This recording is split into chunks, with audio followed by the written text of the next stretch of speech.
माझी या युद्धाचा चमत्कार देखोत सुर नर किन्नर सिद्ध चारण विद्याधर देखोत समग्र सुर सिद्ध रामे करोनी दुर्धर रण मारिला अतिगर्वी रावण पुढे पृथ्वीवरी जाण हे पडती पुराण सुर सिद्ध। त्यावेळेला प्रभू रामचंद्र म्हणू लागले आज म्हणले या ठिकाणी रावणाबरोबर माझा जो संग्राम होणार आहे ना तो संग्राम पाहण्यासाठी आज सगळे देव म्हणले हा संग्राम पाहोत गण गंधर्व सूर असुर जेवढे या पृथ्वी तलावर योद्धे महायोद्धे स्वर्गातल्या देव देवता ज्यांनाही हा सोहळा पाहायचा असेल त्यांनी आज पाहून घ्यावा कारण आज या रावणाचा जो आवाक आहे या रावणाचा जो दरारा सगळ्याला बसलेला आहे ना भीती बसलेला आहे ना स्वर्गातल्या देवाला आहे ना बांधवाडीत ठेवलंय ना आज याला दाखवून देतो या राजा रावणाला राम काय चीज आहे आज म्हणले या ठिकाणी रामाचं सामर्थ्य काय आहे आज या रावणाने केलेल्या या सर्व म्हणल्या ठिकाणी गोष्टीचा बदला या सर्व म्हणल्या ठिकाणी त्याच्या कपटाचा बदला घेतल्याशिवाय आम्ही राहणार नाही असं प्रभू रामचंद्र सांगू लागले। ऐसे बोलोनी रघुपती सुवर्ण पुंखिरणी भल्ल हाती सतेज घेऊनी धगधगती लंकापती विंधीला रावणे सज्जनी बाण रणी विंधीला रघुनंदन समूळ नाराच शरदारुण विंधी आपण लघु वेगे असा अट्टहास प्रभू रामचंद्रांनी केला अशी प्रतिज्ञा प्रभू रामचंद्रांनी केली सगळ्याला ठणकावून असं सांगितलं आणि आपल्या कोदंड धनुष्याला सुवर्णपंखी बाण लावला आणि रावणाला सावध केलं सावधान रावणही सावध झाला तोही पुन्हा रामावर क्रोधावला आणि त्याने आपल्या धनुष्याला बाण लावला आणि राम रावण एकमेकाच्या समोर म्हणल्या ठिकाणी आलेले सुटले दोहीचे शरजाळ भूतळ आणि अंतराळ बाणी कोंदले दिग्मंडळ कुळाचळ कोंदले दोघे वीर अति उद्भट वारया वाहून देती वाट शस्त्रे हाणिता खणखणाट हव्य वाट उठिला। त्यावेळेला म्हणले रावणाचे बाण इकडून रामाचे बाण म्हणले या ठिकाणी चालू झाले असे काय बाणाचं जाळं चालू झालं असा काय वेग त्या बाणाचा बाणानं बाण तोडायला चालू केले कटाकट आवाज होऊ लागले स्फोट होऊ लागले अनेक बाणाचे स्फोट होऊ लागले आकाशामध्ये ठिणग्या उडू लागल्या त्याच्या ज्वाळा तयार झाल्या त्या ज्वाळा खाली पडू लागल्या त्या ज्वाळा खाली पडल्या की वानरांनी इकडे पळावं राक्षसांनी तिकडे पळावं आणि आकाशात बघितलं तर बाणच बाण बाणच बाण तिकडून रावणाच्या तेवढेच तिकडून रामाच्या तेवढेच बाणाचा मंडप आकाशामध्ये तयार झाला। शस्त्रे हाणिता बळून मेळी ठिणग्या उठती अग्नी कल्लोळी बाण जळती अंतराळी आतुर बळी रण योद्धे श्रीरामाचे दुर्धर बाण निवारू न शके रावण भेटून या अंगत्राण अंगी संपूर्ण आदळती। अशा प्रकारच्या या युद्धामध्ये घनघोर युद्धामध्ये या ठिकाणी बाकीच्याकडे एकच काम राहिलं फक्त पाहत राहणे बाकीच्याकडे युद्ध करायचं कामच राहिलं नाही वानराने आक्रमण करायचं काम राहिलं नाही म्हणजे राक्षस सैन्यावर राक्षस सैन्याचं आक्रमण करायचं काम राहिलं नाही वानर सैन्यावर कारण राम रावण युद्धामध्ये असा प्रसंग निर्माण झाला वाऱ्याला सुद्धा वाट मिळेना म्हणले इकडे इकडे जायला वाऱ्याला अशा दोघाच्या बाणाने सगळं व्यापून टाकलं बाकीच्याचं युद्ध थांबलं आणि युद्ध चालू आहे फक्त एका बाजूला रावण आणि दुसऱ्या बाजूला श्रीराम आणि दोघांमध्ये घनघोर अशा प्रकारचं युद्ध चालू आहे आणि स्वर्णपंखी बाण प्रभू रामचंद्राचे आता रावणाला म्हणले या ठिकाणी खर्चटू लागलेले धनुष्य छेदिले हातीचे हाती रथीचा मारिला सारथी रथीचे वारू पाडिले क्षिती केला विरथी लंकेश छत्रपात मुकुट पात ध्वजपात रथपात पाचवा झाला कळापात रणी रघुनाथ खवळला।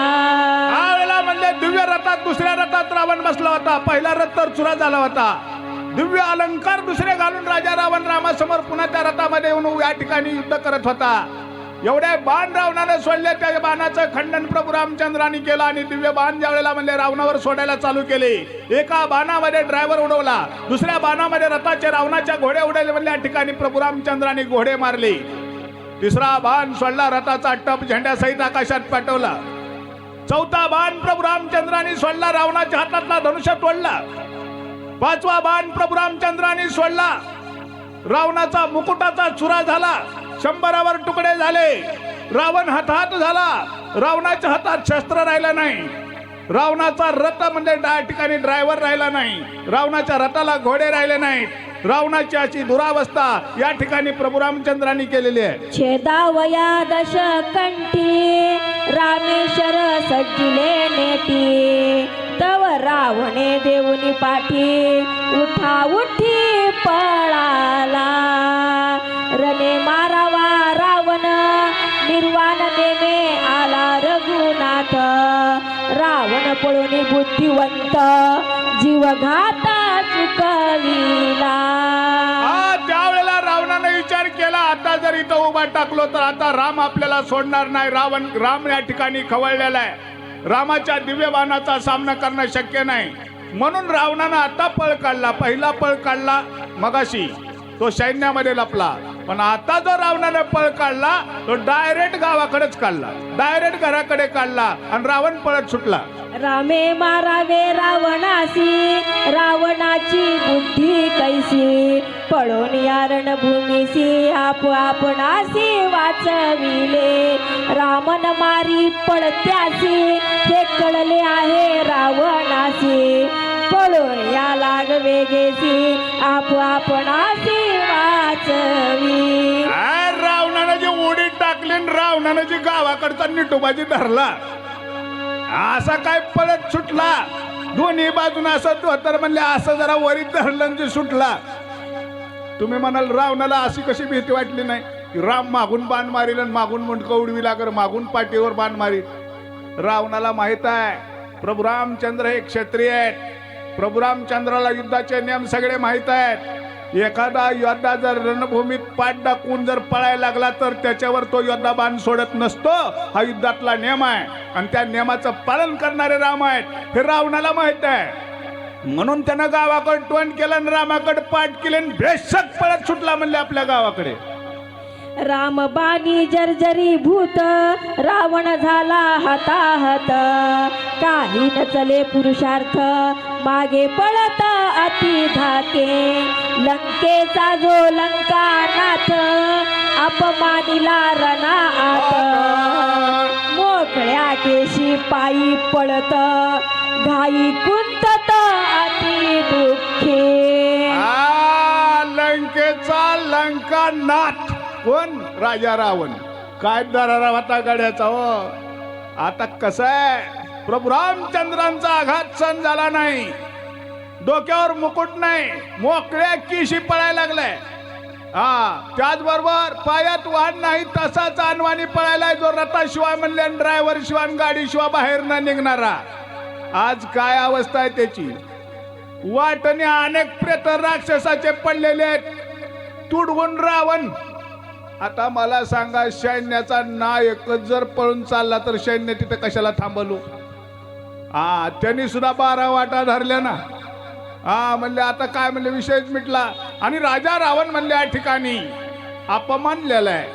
राजा रावण अपमानित झालेला आहे आणि स्वतःचा प्राण वाचवण्यासाठी त्या राजा रावणानं पळ काढलेला आहे. मेघ उडती चंडवाते, गज पळती सिंहाभी घाते, गरुड पळती सर्पाते, ती रावणाते श्रीराम. या परी स्वये रावण सांडून गेला रणांगण, पुढील कथानुसंधान सावधान अवधारा.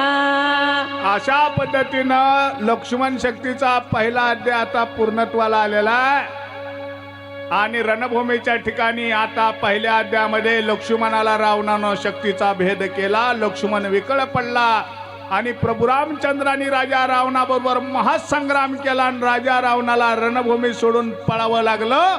अशा पद्धतीची जी कथा आहे ही लक्ष्मण शक्तीच्या पहिल्या अध्यायामध्ये आतापर्यंत आपण ऐकलेली आहे.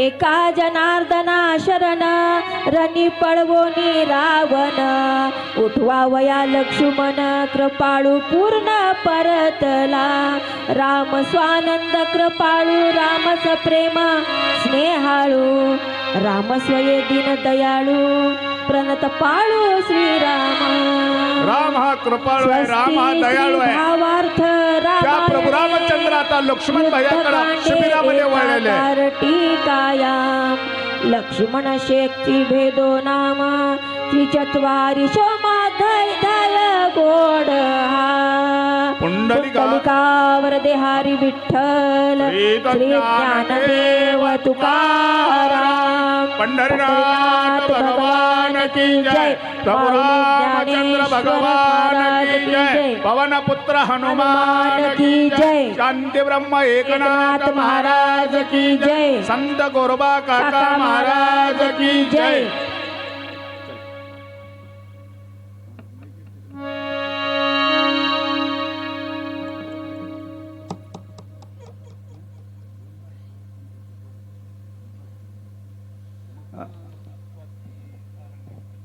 हा सौ स्वाती सारंग वाचण्यासाठी आणि सौ दीपाली राऊत सांगण्यासाठी या.